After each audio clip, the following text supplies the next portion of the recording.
Um, it's to me, it's all about being sincere and honest, and being transparent with your partner, the franchisee, whether you're a franchisor or you're a franchisee. As a franchisor, and I've been working as a franchisor for many years, I find that the key is I want my franchisee to succeed. When you go out and franchise, in very simple terms, in very candid terms, you're taking somebody else's money to do business, to promote your brand. Okay? So the last thing you want to do is to let it down. So you do whatever it takes. You are more accountable for his success than he is. I think it's the attitude that's how to sustain the relationship and then build it to a level where it's not just only about I trust you, you trust me. I think leadership is that trust factor.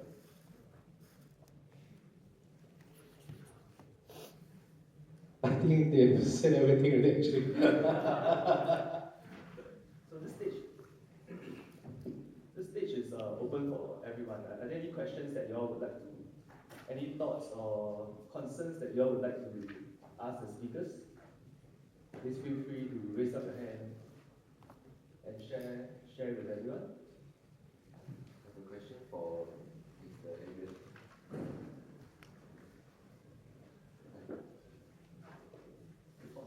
Hi. Thanks for sharing experience. I understand your financial background is very good for running any business. But how do you learn the trade of coffee itself? I spent, I made 3 trips to the US. At the time, it was either between the Australian style or the American style, but I felt the Americans were perhaps more methodical about this kind of thing. So I traveled to New York, Portland, Seattle, San Francisco, Los Angeles, and Americans are a free country, right? So you take photo, and at the time iPhone came out, so it was quite useful. So you take video, take photo of things that's happening behind the counter. You see how they lay out, you see how they design the shops. So if you go to, you see all the shops, they all look different, which is what Stumptown Intelligentsia were doing at the time. They don't wear a uniform. There's one thing we never followed them is they don't have low-fat milk. You go there, you ask for low-fat latte, you're like a paria like that. But we still have low-fat here. But a lot of it's just by observation, a lot of learning, and then you apply to the Singapore context. Because in America, the cafes are like San Francisco, you go to 4 Barrel or Cyclans, their shops are at least 1,500 square feet. You open 1,500 square feet space in Singapore, you die from your rent. Right? So then you got to figure out, okay, what is the floor plate which makes sense in terms of seating, in terms of rent, and you can maximize the return based on the capital that you're going to deploy. Any more questions?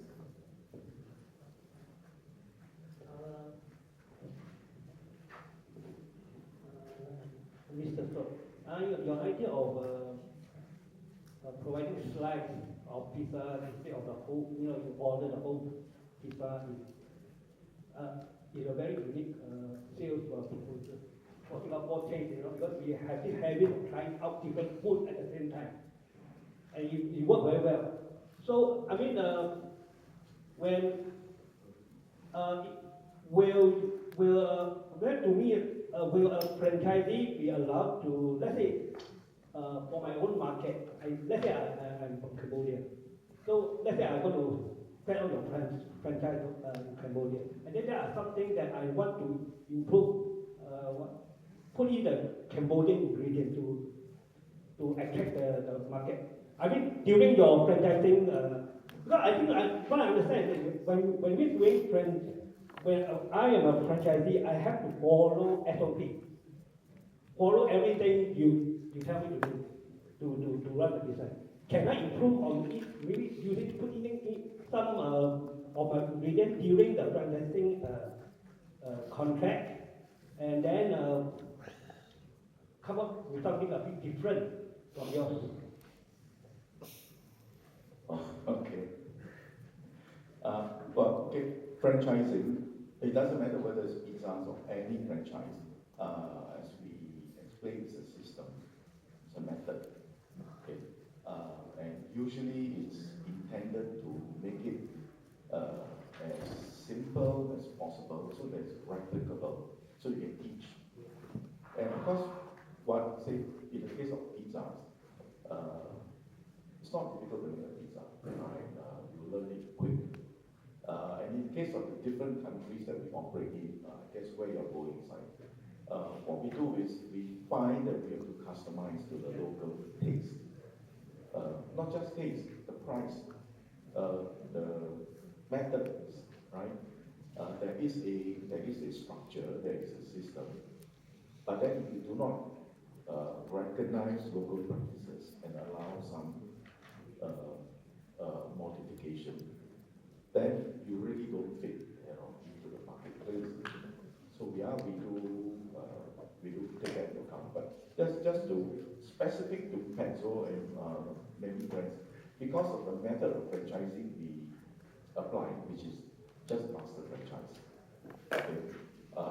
So from the master down into the different outlets and the market, do we allow them to go further, in very specific terms, sub-franchise? Okay. Basically, our principle is no. Okay, so to give you an idea, a master franchise in a country, averagely the prospect that signs up with us commit to open, like say 40, maybe 50 outlets within a given period, all on their own, so that they understand the business before they come talk about sub-franchising. So it's all, when you get into the franchise system, there's many avenues that you can go into, but I think you need to do it step by step, not bite more than you can chew. I'll just add a bit to that point. I think some of the best, first of all, franchisors don't have a monopoly on bright ideas. And from the franchisees that sign on board with us, I think I can see that they're all very motivated because it's after all their own capital. And every individual has their own ideas, but they need to work within the branding and the model. But it's not to say that new ideas cannot come up through the system. I think as long as franchisors, we look at all the suggestions in a sensible manner, or whether we can roll out across the board to all the franchisees. For example, McDonald's, breakfast all came from the franchisees, and Subway became really, really famous because of the footlong, because the owner was looking at this shop in Florida. Why were they doing so well? And the franchisee was just very sneaky. He came out with his own promotion. They didn't get their approval. They came out with his footlong sub, and then it was just easy to sell over the radio. Then they did very well. And then they said, "Oh, this is a brilliant idea. Let's do it nationwide." And that was when Subway really took off in the US. So by no means franchisors have a monopoly on bright ideas. I think when franchisees, after a while, when they settle down, they know how the business is run as well. It's up to the franchisor and franchisees to talk and say, okay, this is a totally lousy idea. Like in our cafe, somebody said, "Hey, what about curry puff?" I said, "Please, really, not curry puff." So I believe there are many entrepreneurs or business owners out there who are intending to establish their own franchise. So perhaps on behalf of those entrepreneurs,